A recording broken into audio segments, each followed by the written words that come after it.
Good morning, y'all. I am back with another video. Okay, this is like my third time making this video, so I know that this word is for somebody. Y'all, please excuse this doggone hair I got on my head. My hair's not done. Okay, besides the point.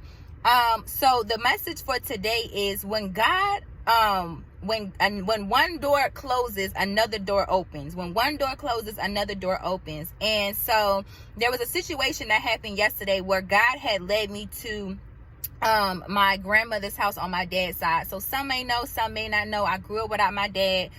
He was never in my life, lived 15 minutes down the street. You know, that's just another story for another day, right? So God already healed me from that in certain situations. But I just kept hearing, and my mom kept saying it, like there's one thing left in you that is stopping you from getting to the next level. Like God is trying to open the floodgates over your life, right? But there's one thing that you have not surrendered yet, right, unto God in order to move to the next level. So I just kept praying, like, God, what is it? Like, like, show me, because I literally had no idea.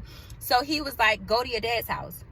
Okay, so I go to my dad's house, and my dad lives in a different city than I do, and so but I'm here in his city. And so I went to my dad's house, and my grandmother opens the door, and long story short, she acts like she doesn't know me, right? Closes the door in my face. So I'm like, okay, didn't take it personal. What people do to you got everything to do with them and not you, okay? So I get in my car, I'm sitting in Popeyes eating the hottie meal, okay? And God is speaking to me, and he's just like, you have to surrender the desire of what you think the outcome is going to be in your life regarding those relationships, regarding the relationship with your dad and your grandma, or regarding the relationships with whatever it is, relationship that you're currently in, right? A lot of times we like to hold on to this desired outcome of how we think it needs to play out, or a lot of times we like to hold on to this outcome of, I won't accept them until they become the person that I need them to be for me, instead of accepting them exactly for who they are, right? And that was the one thing that I was holding on to, was that I just had this fantasy, this outcome of I was not accepting them for who they are and for what they were doing in my face. And I was really just living in like this fantasy of who I want them to be, of who I desire them to be, right? And that can block your blessings. And so God was like, that's what you need to surrender. So I said, okay. So I came home, and I'm journaling, and, I'm holding a funeral. I'm letting go of the past, all of that stuff. And so I get a phone call 3 hours later,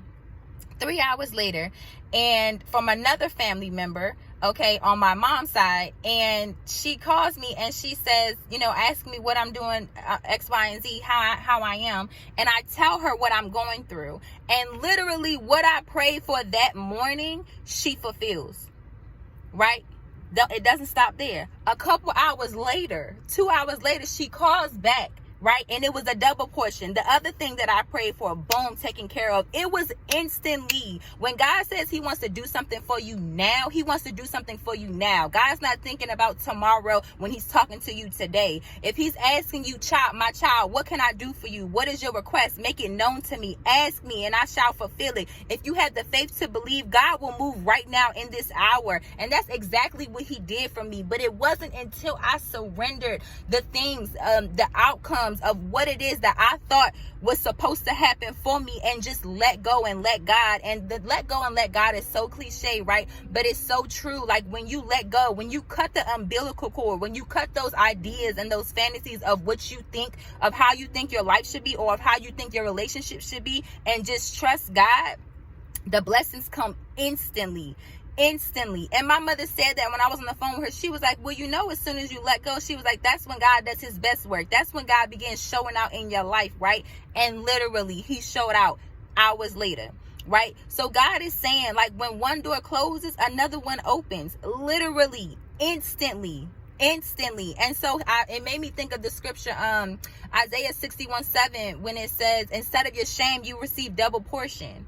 Instead of your shame, you will receive double portion. God is not a man that he shall lie. If he told you that he's going to do something for you, you better believe that he's going to do it. God is not a man that he shall lie at all. And then he brought me to Revelations 3:8, when it says, God will open a door no man can shut. God will open a door no man can shut. That door for my grandmother got shut on my face. And God said, good. He was like, I brought you there for a reason, so that you can heal, so that you can let go, right? And as soon as I let go, boom, the blessings came in, y'all, instantly.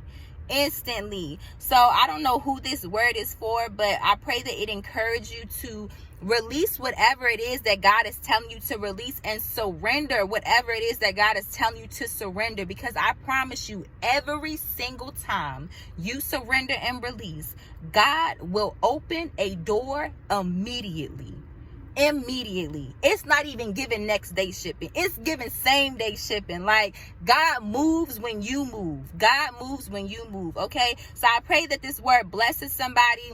Know that God is not a man that he shall lie. If he said he's going to do it, he's going to do it. And you better believe it. Okay. So I love you all. Until next time.